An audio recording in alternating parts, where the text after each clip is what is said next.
দিদার হাতের স্বাদ আর মায়ের শেখানো ভালোবাসা দুটোই আজ আমার রান্নাঘরে। আমি আজ বানাবো চিংড়ি মাছের ঝাল। চলো, প্রজন্মের পর প্রজন্ম ধরে চলে আসা অত্যন্ত সহজ এবং সুস্বাদু এই রেসিপিটি আমরা আজ একসঙ্গে বানাবো। হ্যালো এভরিওয়ান, আমি প্রজ্ঞা। তোমাদের সবাইকে আরও একবার আমার চ্যানেল কুকিং উইথ ব্লুমিং ফ্লেভারসে ওয়েলকাম। খুব তাড়াহুড়োর মধ্যে অল্প সময়ে এই ঝাল ঝাল রেসিপিটি তোমরা তৈরি করে ফেলতে পারবে। চলো, রেসিপিটি বানাতে কি কি উপকরণ লাগছে একবার দেখে নিই।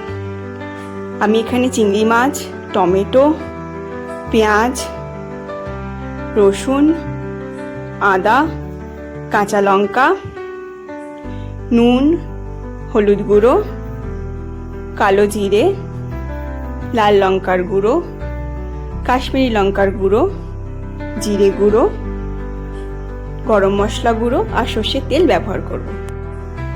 এবার একটি বোলের মধ্যে চিংড়ি মাছগুলো নিয়ে হাফ চা চামচ হলুদ গুঁড়ো, হাফ চা চামচ নুন আর সামান্য সর্ষের তেল দিয়ে মিনিট 15 সময় ধরে ম্যারিনেট করে রেখে দেব।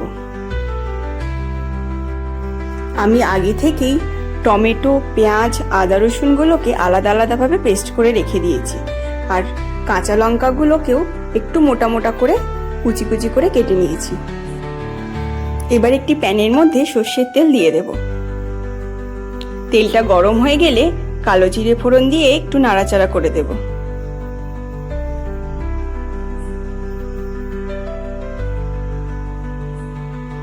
এবার আগে থেকে কুচি কুচি করে কেটে রাখা লঙ্কাগুলো দিয়ে ভেজে নেব।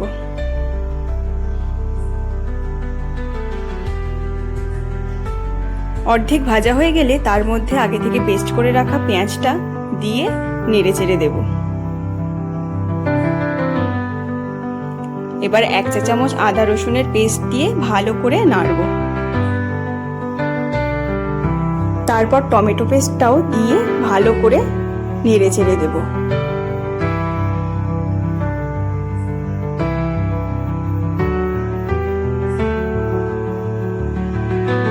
এবার এর মধ্যে হাফ চা চামচ হলুদ গুঁড়ো দিয়ে নাড়ব। হাফ চা চামচ লঙ্কার গুঁড়ো দেব।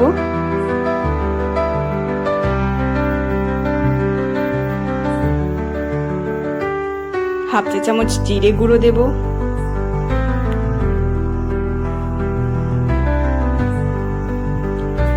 একটু রং হওয়ার জন্য কাশ্মীরি লঙ্কার গুঁড়ো দিয়ে দেব। তারপর হাফ চা চামচ গরম মশলা গুঁড়ো দিয়ে পুরোটা ভালোভাবে নেড়ে চেড়ে অর্ধেকটা কষিয়ে নেব।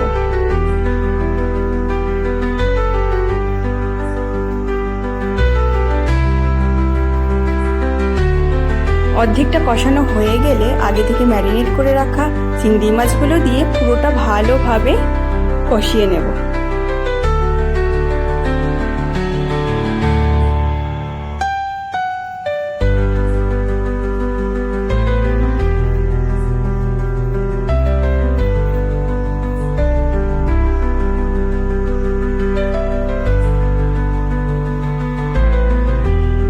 আমার কষানো হয়ে গেছে, এবার পরিমাণ মতন জল দিয়ে দেব।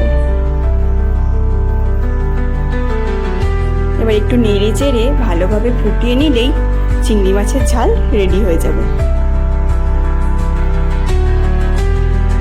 সবশেষে ওপর থেকে সামান্য সর্ষের তেল ছড়িয়ে দিয়ে গ্যাসটা বন্ধ করে দেব। আমার চিংড়ি মাছের ঝাল রেডি হয়ে গেছে। এবার চলো একটি বোলের মধ্যে সার্ভ করে নেব। আমার আজকের এই সহজ রেসিপিটি তোমাদের কেমন লাগলো অবশ্যই লাইক কমেন্ট করে জানিও, আর নিজেরাও বাড়িতে ট্রাই করে দেখো। আমার ভিডিও ভালো লাগলে আমার চ্যানেলটি সাবস্ক্রাইব করে দিও আর পাশে থাকা বেল আইকনটি প্রেস করে দিও। দেখা হবে পরবর্তী ভিডিওতে। আজকের মতো টাটা, সবাই খুব ভালো থেকো।